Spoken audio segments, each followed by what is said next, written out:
Good to be here. I am getting a little fatter. Thank you, I guess. People just rooting for my early grave. There wasn't one person in here to just be like, no, you look fine. Everyone was like, I don't know him, but he could stand to lose a few. I know I needed to lose weight because I went to the doctor to get a referral for a therapist. Anyone else in comedy? And while I was there, they said, Dan, we'll get you the referral for the therapist, but why don't we do a physical first? And I said, sure. And they came back with the results and they said, Dan, according to this, you're technically obese. So basically, I went to a medical professional and I was like, I'm sad sometimes. They were like, you're fat too, so good luck out there, buddy. I was trying to lose weight, so I quit drinking for a whole month, no booze. Did you know you can get diarrhea from other stuff? Isn't that unfair? Bunch of healthy choices, one weird salad, canceling plans. I know I was getting chubby. I had to go buy these jeans, and I'm at the store flipping through all the jeans, and they're like straight, skinny straight, ultimate straight, which I guess comes with like a hammer and Rangers tickets or whatever. And this clerk comes over, and she's like, can I help you, sir? And I was like, yeah, do you have those jeans for people who eat? Have you seen these? They're new. And she goes, what size are you, sir? And I go, 36-30, and I swear to God, she came back with, man, that's a weird size. So I said, I can hear you right now. I am standing right here. I didn't say I was buying these jeans for my friend who's shaped like a corn dog. It's me. I'm the one with the weird Lego man body, just one square shape. Do you have any jeans that you can roll into a cylinder? Because that's the only way I can carry them home. And then I walked away in stop motion, the way that Legos do, you know? A lot of my friends, I tell them I'm getting fat, and they go, you're not fat, we're like the same size. You're not that fat, which is not a compliment. Not that fat. We look sort of the same size. What's going on? And I don't know how to, like, prove it to them, like, show them a Wendy's receipt or whatever. So I always ask now, I go, when did you get the COVID vaccine?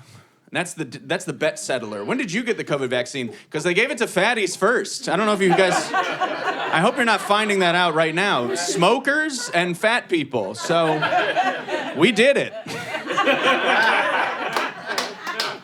That was a rough day. I went to this like big, mass inoculation at a college, and there were all these people waiting in line that were 40 years older than me. There was this woman who's like, I've got cancer, I've got diabetes, I shouldn't even be here, just give me the jab. The next person's like, I'm a nurse, I'm working 20 hours a day, we have no masks, I need that jab for work, here are my pay stubs. And they got to me and I was like, I can't stop eating Thin Mints. And they're like, we need him to stay alive. There's a bad open mic that needs that guy. The world needs laughter. All right. So I got this therapist. He told me about depressive realism. Depressive realism is this new study they're doing where they think depressed people actually have a more accurate view of the world than non-depressed people. That's all I wanted from therapy. I'm cured. Just wanted to go tell a guy my darkest thoughts for an hour, and at the end of it, just hear him go, you nailed it. Wow. Thank you. Thinking about curling up into a ball myself. Thank you, sir. I'm a writer as well as a comedian. I hope it was obvious that I'm a comedian.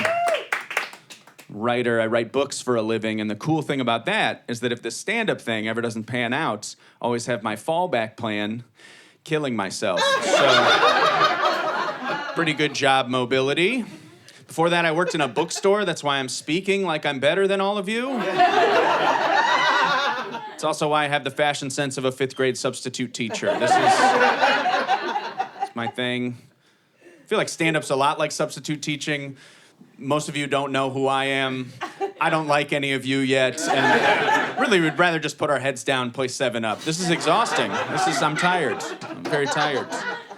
lot of funny things happen in this bookstore. Like one time a woman came in and with no context whatsoever, she said, "Hi, my husband just left me. Do you have anything to recommend?" And I said, "Why, yes. Stop saying that to strangers." That's where I would start. Another time, this little girl came in and she was like, "I got a visit from the tooth fairy." And I was like, "Oh yeah, what did you get?" Because I like fighting children at work. "What did you get?" And she goes, "I got $10 and a gold necklace." Inflation, can you believe it? Affecting the tooth fairy?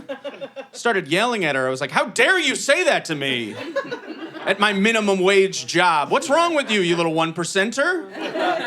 You have no idea how good you have it. You lose a tooth and your body replaces it naturally and you get $10 and a piece of jewelry?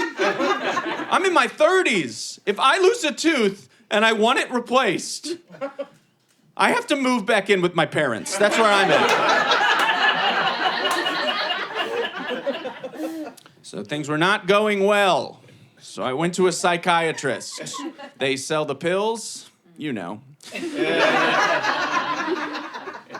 They sell the drugs, and they said, "Dan, what are you looking for in a drug?" And I said, "Oh, I just want something that'll help me lose weight, maybe make me more alert, maybe make me more fun at parties, something that'll make me think all my ideas are good again."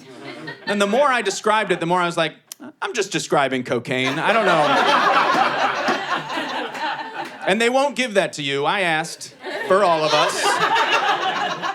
But they will give you Wellbutrin. Any Welbies? Of course not. You're at a comedy show. We're all depressed here. I took Wellbutrin and it gave me mania. Yeah. Mania is when you feel so good, it's a problem. It's a weird day at the doctor, you know? You're sitting on that weird bench with the paper on it, and they come in, and they're like, "What brings you in today, Dan?" And you're like, "I can't stop dancing." And they're like, "We're gonna put you in a home now." I love to say mania on stage, you know, because it gets real weird in here. The second you say it, because you say depression on stage and say depression in a crowded room, people are like, "Man, whatever, I've been sad." And worst case scenario, you guys never see me again, and it's always just in the back of your head, like, did he? I don't know. But you say mania around people, they're like, "Oh, when this guy goes out, he's taking a few of us with him. That's scary." I'm from Cleveland originally, just to make this set a little sadder. And I always tell people, Cleveland's great if you've never been to Chicago. And what's great about it is we still have the Cleveland Browns. Did you know that? Cleveland Browns, still a football team. If you don't follow sports, the Cleveland Browns are the Cleveland of football. That's all you gotta know. They stopped trying a long time ago. The way I know the Browns stopped trying, maybe from the very beginning of their franchise, is the logo the Browns chose to represent their team is just a football helmet. I don't know how long the meeting was, I guess 0 seconds. Their theme is football. I think they chose football helmet because they're trying to remind the players what sport they're involved in. Like other NFL teams, they get a Raider or a Viking, some ferocious animal. You know, their team's basically saying, "Hey, we're going to come to your town, we're going to murder you, and then we're going to burn down your house." The Browns logo is basically saying, "Hey, guys, safety first out there." That's our number one concern. And have fun. Orange slices at halftime. Be yourselves. Be yourselves.